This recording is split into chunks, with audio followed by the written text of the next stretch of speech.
என்றும் வாழும் எல்லாம் வல்ல இறைவா, பெருமழையாலும் பெரு வெள்ளத்தாலும் நிலச்சரிவாலும் அழிந்து கொண்டிருக்கும் வயநாடு மக்களுக்காக செபிக்கிறோம்.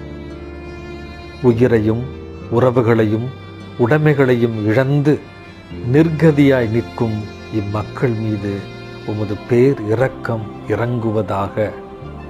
மீட்பு பணியில் இருக்கிற ஒவ்வொரு சகோதர சகோதரிகளையும் ஆசிர்வதித்து மீட்பு பணி துரிதமாக நடைபெறவும், அரசு உதவியும் பாதுகாப்பும் பராமரிப்பும் இம்மக்களுக்கு உடனடியாக கிடைத்திடவும், எதிர்நோக்கோடும் விசுவாசத்தோடும் இழந்து போன இந்த வாழ்க்கையிலிருந்து விசுவாசத்தோடு அவர்கள் மீண்டும் எழ அவர்களோடு துணையிருப்பீராக. இந்த ஜெபங்களை எல்லாம் இயேசு என்கிற பரிசுத்த திருப்பெயரால் ஜெபிக்கிறோம் எங்கள் நல்ல தந்தையே. ஆமென்.